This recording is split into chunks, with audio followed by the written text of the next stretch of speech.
Honra o teu pai e a tua mãe, para que te prolongue os teus dias na terra que o Senhor teu Deus te dá. Êxodo capítulo 20, versículo 12.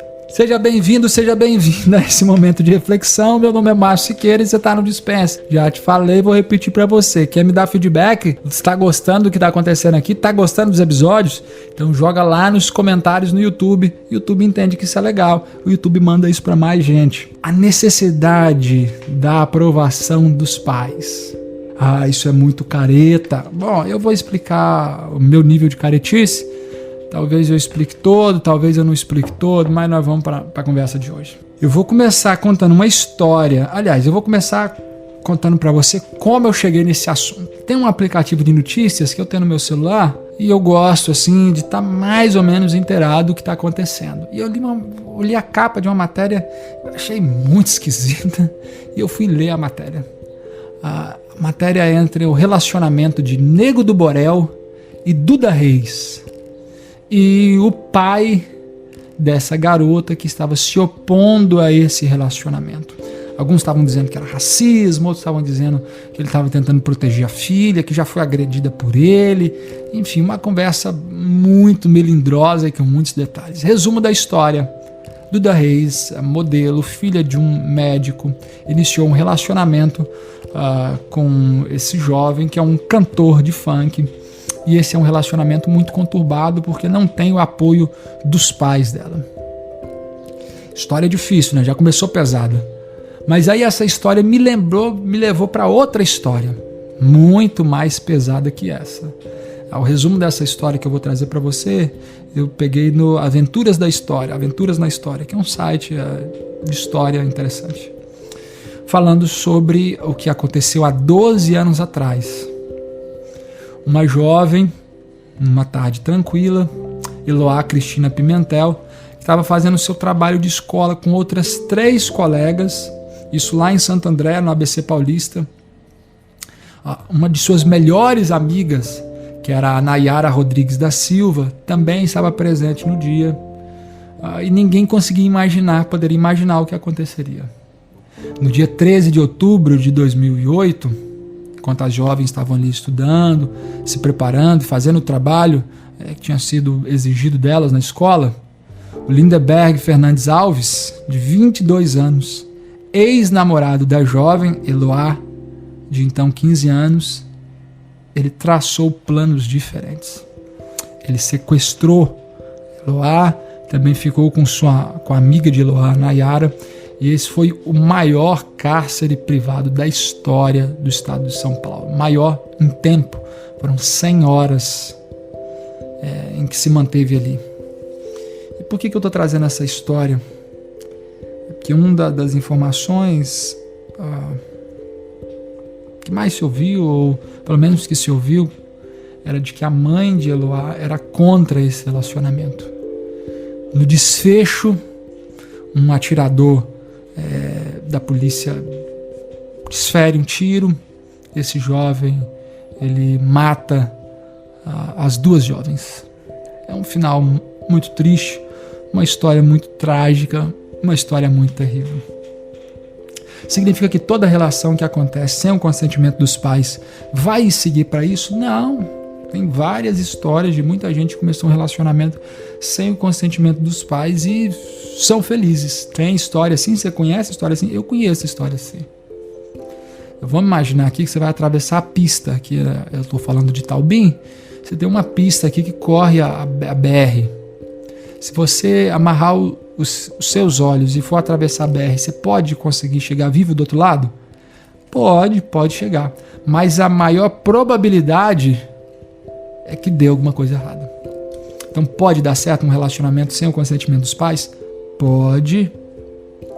Mas a probabilidade, as chances são muito maiores de dar errado. Sabe por quê? Porque a gente se casa com os sogros. Eu casei com minha sogra e com meu sogro. Por quê? Porque a influência da criação deles sobre a minha esposa, por exemplo, sempre teve com a gente, inclusive quando a gente estava lá em Rondônia, lá no norte do país, já chegando na Bolívia. Quando eu estava lá, a criação que minha esposa recebeu há 20 anos atrás no estado do Espírito Santo nos acompanhava. Então você se casa com os costumes do seu sogro, com os costumes da sua sogra. Você não gosta do seu sogro, você não gosta da sua sogra. É provável que você também não goste depois da tua esposa, depois que você perceber que os costumes são iguais. Então, a tendência é o seu esposo ele se tornar o seu sogro do futuro. Você sabe que sua esposa daqui 40 anos vai estar igual a sua sogra. E a tendência é se tornar parecidos, muito dos jeitos, das reclamações, dos costumes, porque foram criados por eles. Então, assim, essa divisão, não, eu gosto dela, eu não gosto da mãe, tem um problema aí que precisa ser trabalhado, porque você tem uma grande chance de se casar com a mãe mesmo sem saber. Eu vi uma fala da Fabiola Mello, que é uma youtuber, falando sobre essas questões, e aí eu fui olhar os comentários e eu vi um comentário que me chamou muita atenção. O comentário era de uma jovem que dizia: não, mas para minha mãe não existe nenhum homem que presta. E talvez eu esteja falando para alguém que é nesse naipe aí. A mãe, o pai, acho que ninguém presta para ela, que ela tinha que casar com o príncipe Charles. Esses exageros, tem mães assim? Tem. Tem mãe que, se puder, deixa o filho no ninho até os 50 anos, aí fica assim reclamando: meu filho não sai de casa, mas ela se sente bem, ela tem um ganho secundário com isso. É mais ou menos quando a família está brigando e tal, aí de repente aparece alguém que fica doente. E a família, ela não quer que essa pessoa pare de ficar doente. Porque quando ela para de ficar doente, a família para de brigar. Claro que essas não são questões racionais, que a pessoa decide, então eu vou fazer assim. Mas ele tem um ganho secundário nisso. Às vezes a gente reclama, mas a gente gosta. Não, eu faço tudo nessa casa e tal e coisa. Está reclamando, mas está feliz por ter poder sobre o outro. Então, pode ser que essa mãe ela tenha criado expectativas muito altas sobre a vida dessa jovem que fez o comentário no vídeo. Pode ser. Pode ser que a mãe realmente traga problemas, porque nenhum homem é suficientemente bom para a filha. Pode ser. Eu não estou negando isso, porque eu não conheço o caso. E tem gente doida para tudo quanto é coisa mesmo. Tem gente doida para tudo quanto é coisa. Mas você buscar essa informação, você buscar essa orientação, você buscar essa bênção, e aí bênção eu estou falando naquele sentido que a gente usava há pouco tempo atrás. Eu nunca tive isso com a minha família, talvez com os meus tios, avós, que eu via que era bênção, que é o ato de pedir a bênção, e o outro então ele dá a bênção. Deus te abençoe. Iniciar um relacionamento sem isso não é certeza que vai dar errado, mas existe uma grande possibilidade para isso. Eu me lembro que em um determinado momento da minha vida, eu comecei a tomar decisões, tomei a decisão de que as decisões importantes da minha vida, eu buscaria a orientação do meu pai. Eu lembro que numa noite eu tive um sonho que eu estava vendendo livros. Tive esse sonho que estava vendendo livros e eu acordei no outro dia, e fui comprar uns livros para me vender. Antes de fazer isso, eu perguntei para o meu pai o que ele achava disso. E meu pai deu uma resposta. Eu não lembro se foi a partir disso ou se foi antes disso. Mas num determinado momento da minha vida, eu comecei a buscar essa orientação. E para mim tem sido uma bênção. Para mim tem sido uma bênção buscar essa orientação. Você buscar a orientação dos pais. Eles têm mais sabedoria e eles te amam. Eles viveram mais do que você, talvez você estudou mais do que eles, mas eles têm uma vida, um percurso maior do que o seu. Então, cuidado. Se essa outra pessoa ela te coloca contra os seus pais, não, sua mãe não presta, seu pai não presta, e etc. Não, porque só eu te amo, liga a luz de alerta. Porque quem diz eu te amo com uma semana de namoro, você pode desconfiar que é possível que ele fale isso para todo mundo. Esse negócio de namoro escondido, isso aí na maior parte das vezes não dá certo. É tipo em rede de novela, né? Não, a minha sogra não gosta de mim e tal, então eu, para viver esse grande amor, eu tenho que ir contra a família, eu tenho que ir contra a sociedade para viver esse grande amor e tal. A gente gosta, isso é tipo de novela, de filme, mas a vida real, ela não é bem assim.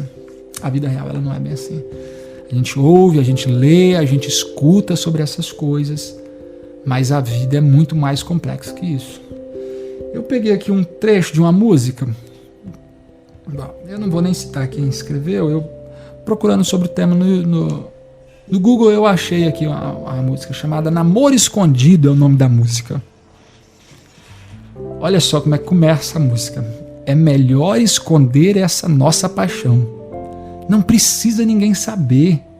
Vão querer te julgar, vão até dizer que eu vou te fazer sofrer. Ou seja, o cara já tem uma fama que já precede ele. Tá dizendo, não, então não conta pra ninguém, pra se contar, eles vão dizer que eu não presto e tal. E se alguém perguntar, você pode negar, que eu também vou dizer que não. Ele, ó, você fica caladinho e eu fico caladinho aqui. Porque se a gente afirmar, vão até inventar que eu já tenho outra relação.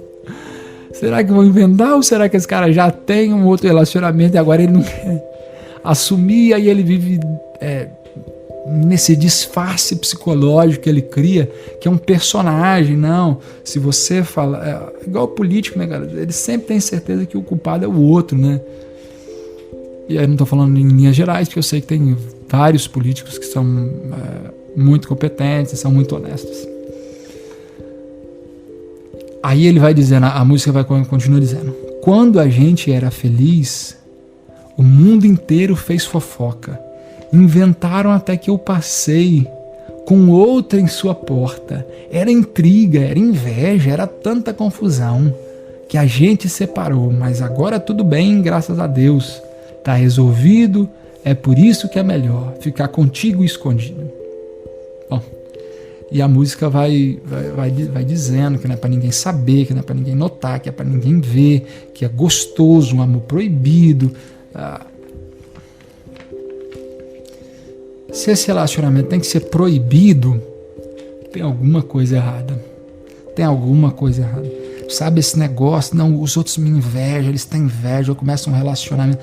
Parece enredo de malhação, sabe? Aquela novela da Globo.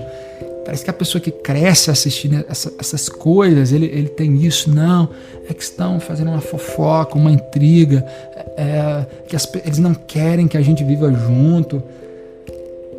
Será que as pessoas realmente te invejam? Me invejam? Será que as pessoas têm esse negócio desse olho gordo assim, desesperado por invejar? Ou será que a gente mesmo, com as nossas besteiras, que a gente se atrapalha?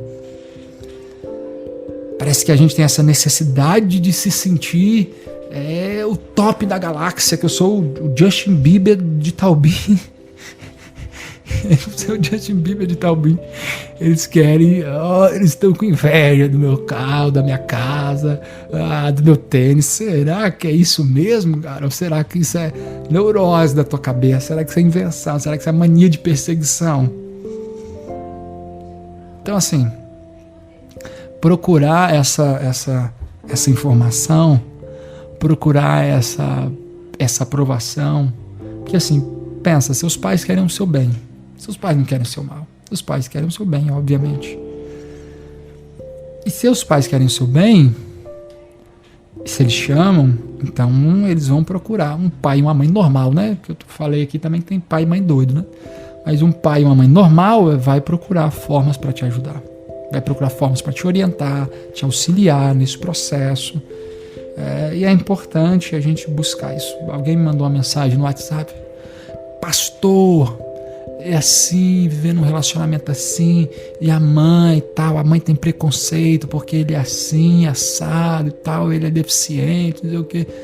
Aí eu falei assim: bom, mas a mãe não quer? Não, a mãe não quer, mas a mãe tem preconceito. Eu falei: olha, se a mãe não quer, é uma relação que tem uma grande chance de dar errado. Na verdade, eu já conheci o caso. É o tipo de coisa que Não é porque é preconceito, mas se eu puder opinar na vida do meu filho, você tem muita coisa envolvida nisso, você tem um gosto, você tem uma infinidade de situações. Mas às vezes não é preconceito. Às vezes é só por perceber que não é a melhor. Não é o melhor. Visão de futuro, buscar a bênção, buscar a informação é importante e vai te ajudar. Sai fora desse negócio de namoro escondido. Na maior parte das vezes isso vai ser uma tragédia para sua casa, vai ser uma tragédia para o seu filho. Ouça, meu filho, a instrução de seu pai e não despreze o ensino de sua mãe. Provérbios, capítulo 1, versículo 8.